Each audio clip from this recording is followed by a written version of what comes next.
আসসালামু আলাইকুম ওয়া রাহমাতুল্লাহি ওয়া বারাকাতুহু। দেশ ও দেশের বাইরে যে যেখান থেকে আমার আজকের এই ভিডিওটি দেখছেন, সম্মানিত দর্শকবৃন্দ, আপনাদের সকলকে আন্তরিক শুভেচ্ছা ও মোবারকবাদ জানিয়ে আজকের এই ভিডিওটি শুরু করতে যাচ্ছি। প্রিয় দর্শক, আজকের এই ভিডিওটি খুবই গুরুত্বপূর্ণ এবং খুবই ইন্টারেস্টিং হতে যাচ্ছে।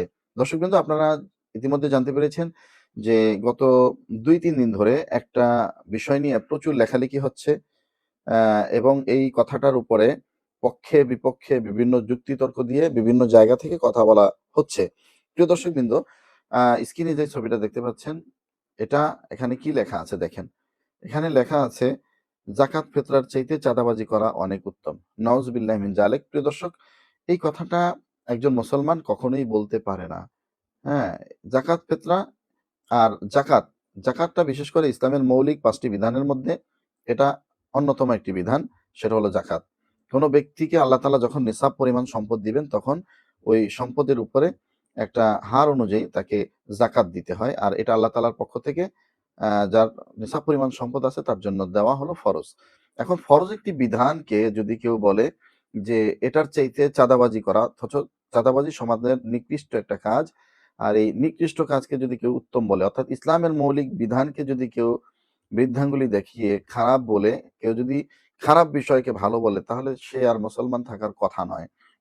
এখন এই বিষয়টা নিয়ে দেশের ভিতরে বিভিন্ন মহল থেকে কথা উঠে আসছে। এটা নিয়ে আমরা আশ্চর্য হলাম যে নীলুফার চৌধুরী মনির মতো একজন ব্যক্তি, একজন মহিলা, তিনি এ ধরনের কথা বলবেন, এটা আসলে কি করে সম্ভব? যেহেতু তিনি মুসলমান, এটা তো তার বলার কথা না। কিন্তু তারপরে কেন বললেন?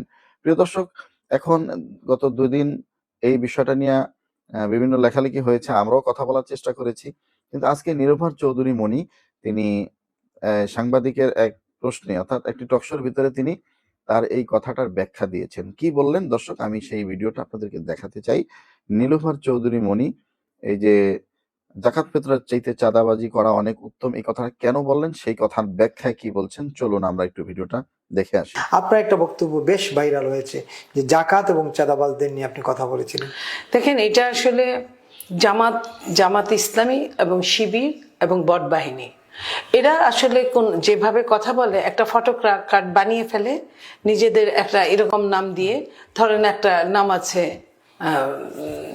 যমুনা টেলিভিশন, তারা জন্তু বানায় ফেলবে, বোঝা যাবে লোগো টোগো ওরকমই দূর থেকে, ওরা ওইভাবে বলে। আমি আপনার কি বলেছি আপনাকে বলি, কথা হয়েছিল এমন যে বিএনপি চাঁদাবাজ, বিএনপি এই ধরনের বাজে কথা বলেছিল, হাও ভবন। তাই বললাম যে বিএনপি চাঁদাবাজ, আপনি চাঁদাবাজ কয়টা? তো বিএনপি সেটার শাস্তির আওতায় নিয়ে আসতেছে।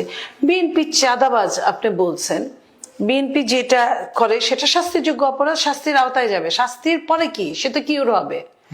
কিন্তু আপনারা যে আপনাদের জাকাত, ইসলাম কি বলেছে? ইসলাম বলেছে জাকাত নিম্নবিত্তের জন্য, দরিদ্র লোকদের জন্য, মধ্যবিত্ত এবং উচ্চবিত্তরা দিবে, যেটা তাদের উপর ধার্য করা হয়েছে। কিন্তু আপনারা যে A to Z জাকাতে চলেন, মানুষের চাকরির পয়সা একটা পার্সেন্টেজ, মানুষের ব্যবসার একটা পার্সেন্টেজ, আপনাদের সমস্ত কিছু চলে, আপনাদের একদম আমির থেকে শুরু করে একটা লাস্ট পর্যন্ত আপনাদের সবকিছু চলে। এটা কি আপনাদের জন্য বৈধ? তাহলে এটা কি ওই চাঁদাবাজের শাস্তির চেয়ে এটা কি আরো বড় শাস্তি? আপনি যথেষ্ট সলভেন্ট, আপনার ইনকাম করার জন্য দুইটা হাত আছে, পা আছে, আমি কিন্তু এইভাবে বলেছি, দুইটা হাত পা আছে, আপনি তারপরেও জাকাতে চলছেন। তাহলে আপনি যদি জাকাতে চলেন, আপনার জন্য যেটা বৈধ না, চাঁদাবাজটাও চাঁদাবাজির জন্য বৈধ না, জাকাতটাও কিন্তু যারা নিচ্ছে তাদের জন্য বৈধ না। যাদের জন্য বৈধ, ইসলাম যাদের জন্য বৈধ ঘোষণা করেছে, তারা পাচ্ছে না। পাচ্ছে কারা? আপনারা পাচ্ছেন। আমি এই কথাটা বলেছি, আমি একবারও বলি নাই যে জাকাতের চেয়ে চাঁদাবাজ ভালো। আমি বলছি যারা জাকাতটা নিচ্ছে, আপনারা কার কাছে দিচ্ছেন? জাকাত তো ইসলামের একটা 5টা অঙ্গের একটা চরম, একটা যে আপনাকে বাধ্যতামূলক জাকাত দিতে হবে যদি আপনি জাকাতের যোগ্য হন। এবং জাকাত পাওয়ার যোগ্য কারা, তারা যদি না পেয়ে, যদি আপনি যারা দেওয়ার যোগ্য তারা জাকাত নেয়, সেটা তার জন্য ইলিগাল। আমি ওই কথাটাই বলেছি। যাক, আপনাকে বিতর্কিত করার জন্য হয়তো কোন না কোনো ভাবে হ্যাঁ, তারা এটা অনেকদিন যাবতীয় আমার পেছনে লেগেছে, তারা বিতর্কিত।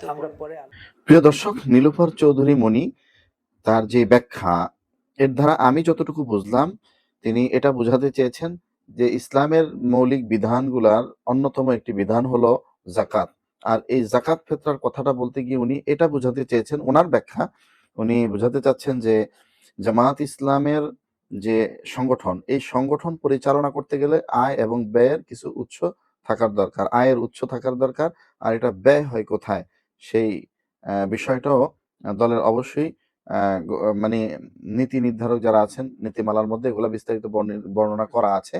আর আমিও যেটা জানি সেটা হলো জামাত ইসলামের যারা দায়িত্বশীল, ধরেন জামাত ইসলামের আমির যিনি ডক্টর শফিকুর রহমান সাহেব, তিনি তো তার অন্য কোনো পেশায় কাজ করতে পারেন না, যার কারণে এই সংগঠনের সময় দিতে গিয়ে তিনি এখানেই সময় কাটাতে হয়। এখন তার আয়ের উৎস কি, তিনি কিভাবে চলেন, গাড়ি মেনটেন করেন কিভাবে, এবং তিনি যে সংগঠনের খরচ, এটা তার ব্যক্তিগত যেই খরচগুলো হয় এগুলো ম্যানেজ করেন কিভাবে, বহন করেন কিভাবে।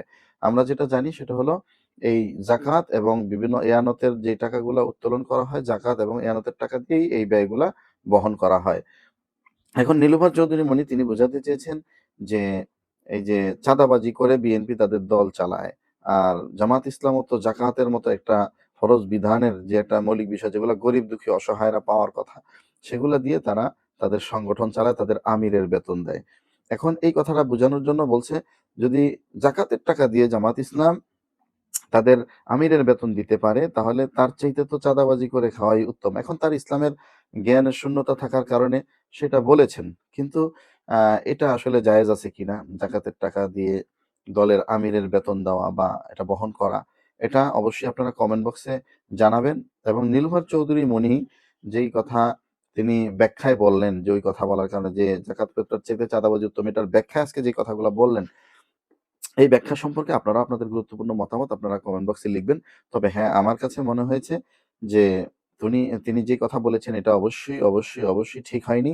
আমার মনে হয় সে তওবা করা উচিত, আল্লাহ তাআলার কাছে ক্ষমা চাওয়া উচিত, যাতে করে এ ধরনের কথা আর না বলেন। আমরা ভেবেচিন্তে কথা বলার অনুরোধ জানিয়ে প্রিয় দর্শক, আমরা অনুরোধ জানাবো এবং আপনাদের কাছে অনুরোধ জানাচ্ছি, নীলুফার চৌধুরী মনি যে এই ব্যাখ্যা দিলেন এই কথার, এটার ব্যাখ্যা আপনারা স্যাটিসফাইড কিনা বা তার ব্যাখ্যাটা ঠিক আছে কিনা, সেটা বলতে পারে কিনা, এই ব্যাপারে আপনাদের গুরুত্বপূর্ণ মতামত আপনারা কমেন্ট বক্সে লিখবেন। দর্শকবৃন্দ, এখনো যারা চ্যানেলটি সাবস্ক্রাইব করেনি চ্যানেলটি সাবস্ক্রাইব করে আমাদের সাথেই থাকবেন। যারা এখনো লাইক দেননি লাইক দিয়ে ভিডিওটা শেয়ার করে আজকের জন্য ছড়িয়ে দিন। আজকে ভিডিও থেকে বিদায় নিচ্ছি, দেখা হবে, কথা হবে নতুন কোনো ভিডিওতে। ততক্ষণ ভালো থাকবেন, সুস্থ থাকবেন। আল্লাহ হাফেজ। আসসালামু আলাইকুম রহমতুল্লাহি বারাকাতুহু।